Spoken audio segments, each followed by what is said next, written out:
নির্বাচনী প্রতীক নিয়ে শুরু হয়েছে নতুন বিতর্ক। জাতীয় নাগরিক পার্টি এনসিপি স্পষ্ট করে বলছে তাদের প্রতীক শাপলাই হতে হবে, অন্য কোনো প্রতীক তারা মানবে না। অন্যদিকে নির্বাচন কমিশন বলছে সংরক্ষিত প্রতীকের তালিকায় শাপলা নেই, তাই এ প্রতীক দেওয়া সম্ভব নয়। 23 সেপ্টেম্বর ইসি সচিব আখতার আহমেদ সাংবাদিকদের জানান, ইসির তালিকায় 115টি সংরক্ষিত প্রতীক আছে। এর বাইরে কোনো প্রতীক কোনো দলকে দেয়া যাবে না, তাই এনসিপিকে বিকল্প প্রতীক নিতে হবে। কিন্তু কয়েক ঘন্টা যেতে না যেতেই ফেসবুকে কড়া প্রতিক্রিয়া দেন এনসিপির কেন্দ্রীয় আহ্বায়ক কমিটির মুখ্য সংগঠক সার্জিস আলম। তিনি লিখেন, এনসিপির মার্কা শাপলাই হতে হবে, অন্য কোনো অপশন নাই। না হলে কোনো নির্বাচন কিভাবে হয় আর কে কিভাবে ক্ষমতায় গিয়ে মধু খাওয়ার স্বপ্ন দেখে সেটা আমরাও দেখে নিব।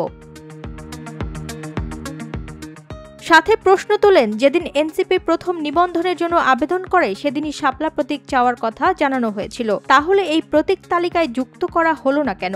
নির্বাচন কমিশন কি স্বাধীনভাবে কাজ করছে নাকি অন্য কারো প্রভাবে? সার্জিস আলমের কথায় স্পষ্ট, এনসিপি প্রতীকের লড়াইয়ে এক চুলও নড়বে না। প্রয়োজনে আইন পরিবর্তন করে হলেও তারা শাপলা প্রতীকই চাইছে।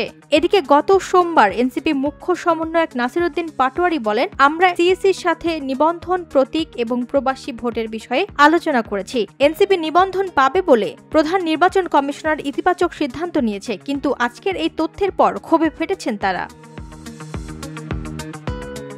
তাই এবার জনমনে প্রশ্ন, ইসি কি নিয়ম মেনে বিকল্প প্রতীক চাপিয়ে দেবে নাকি এনসিপির দাবির মুখে আইন বদলানো পর্যন্ত যাবে? এদিকে প্রতীক ইস্যুতে এনসিপি ইসির মুখোমুখি অবস্থান নিয়ে রাজনৈতিক অঙ্গনে শুরু হয়েছে তুমুল আলোচনা।